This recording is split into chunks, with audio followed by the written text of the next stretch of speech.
নমস্কার বন্ধুরা, আজকে আবার চলে আসলাম পালক পরাঠা রেসিপি নিয়ে। তো এর জন্য আমি এখানে এক আটি পালং শাক নিয়ে নিয়েছি।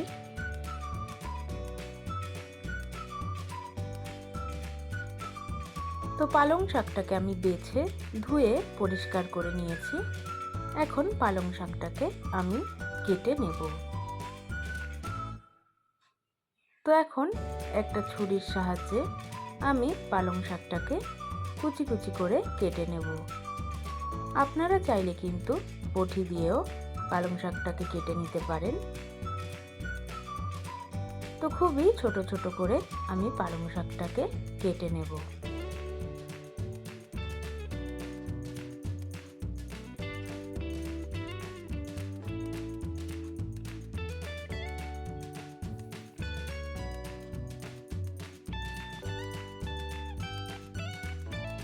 তো এখন কিছুটা ধনেপাতা আমি নিয়ে নিয়েছি।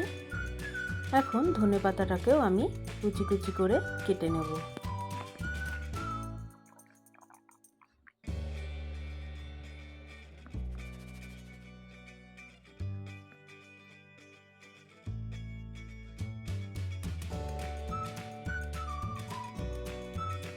তো এখানে একটা বোলে আমি নিয়ে নিলাম 2 কাপ আটা।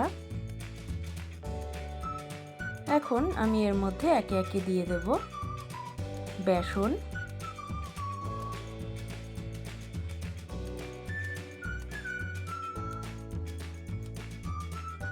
দিয়ে দেব নুন,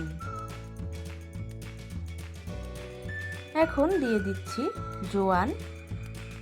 জোয়ানটা আমি একটু হাতে ঘষে দিচ্ছি। দিয়ে দিচ্ছি জিরে, চিলি ফ্লেক্স আর দিয়ে দেব ঝালের জন্য কাঁচা লঙ্কা বাটা। এখন এক টুকরো আদা আমি নিয়ে নিলাম। এখন আদাটাকে গ্রেট করে দিয়ে দেব।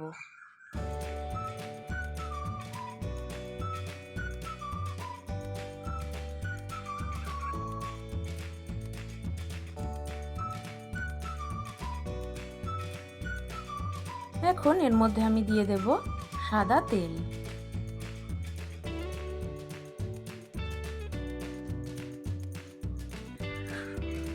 সমস্ত উপকরণ আমি একটা চামচের সাহায্যে ভালোভাবে মিশিয়ে নিচ্ছি। তো প্রিয় দর্শক, আপনি যদি আমার চ্যানেলের নতুন বন্ধু হয়ে থাকেন তাহলে চ্যানেলটিকে সাবস্ক্রাইব করে পাশে থাকবেন আর পাশে থাকা বেল আইকনটি প্রেস করে রাখবেন, যাতে আমি কোনো ভিডিও আপলোড দিলে সর্বপ্রথম সেই নোটিফিকেশনটা আপনার কাছে পৌঁছে যায়। তো সমস্ত উপকরণ মেশানোর পরে আমি এর মধ্যে পালং শাক কুচি আর ধনেপাতা কুচিটা দিয়ে দিলাম। এখন হাতের সাহায্যে ভালোভাবে মিশিয়ে নেব।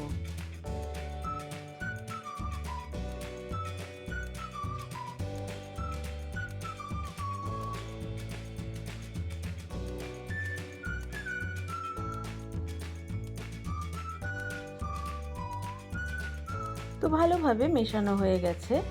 এখন আমি অল্প অল্প জল দিয়ে আটাটাকে ভালোভাবে মেখে নেব।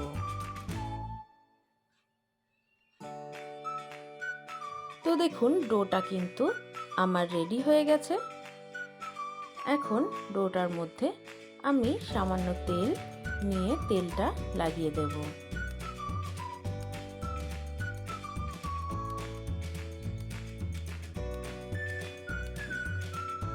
এখন একটা ঢাকনা দিয়ে ঢেকে আমি 10 মিনিট রেস্টে রেখে দেব।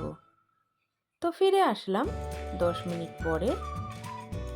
তো আবারও আমি ডোটাকে একটু ভালোভাবে মেখে নেব।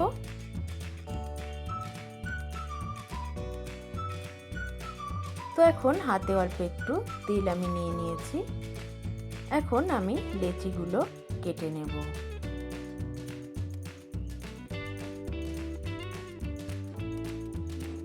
তো দেখুন, সমস্ত লেচিগুলো আমার তৈরি হয়ে গেছে। এখন আমি একটা একটা করে বেলে নেব। তো তো বেলার জন্য আমি এখানে শুকনো আটা নিয়ে নিয়েছি। এখন একটু আটা মাখিয়ে নিলাম। এখন আমি বেলনের সাহায্যে এটাকে বেলে নেব। তো আপনারা আপনাদের পছন্দ মতন শেপ কিন্তু দিয়ে নিতে পারেন। আমি এখানে পরোটাগুলো চৌকো করে করব।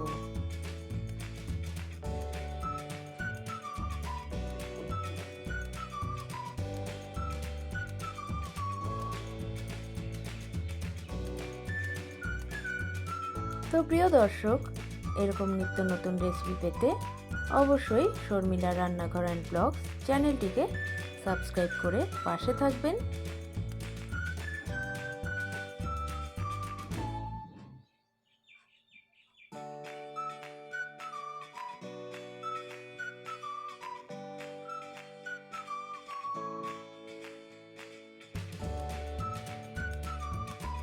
তো দেখুন আমার একটা পরোটা বেলা হয়ে গেছে। এইভাবে আমি সমস্ত পরোটাগুলো কিন্তু বেলে নেব। তো আমি সবগুলো পরোটা কিন্তু বেলে নিয়েছি। এখন এগুলোকে ভেজে নেবার পালা। তো ভাজার জন্য আমি এখানে একটা ফ্রাই প্যান বসিয়ে দিয়েছি। প্যানটা গরম হয়ে গেলে আমি একটা পরোটা দিয়ে দিলাম। এখন এপিট ওপিট করে পরোটাটাকে ভালোভাবে সেঁকে নেব। এখন কিন্তু কোনো তেল দেব না। তো উল্টে পাল্টে এপিট ওপিট কিন্তু আমি ভালো করে ভেজে নেব। এখন ওপর থেকে একটু সাদা তেল আমি দিয়ে দিলাম।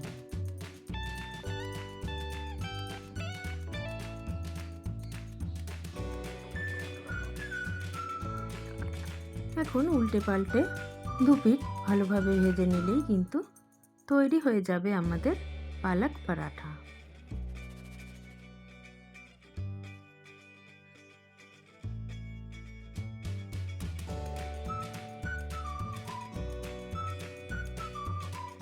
তো দেখুন বন্ধুরা, আমার পালক পরাঠা কিন্তু তৈরি হয়ে গেছে।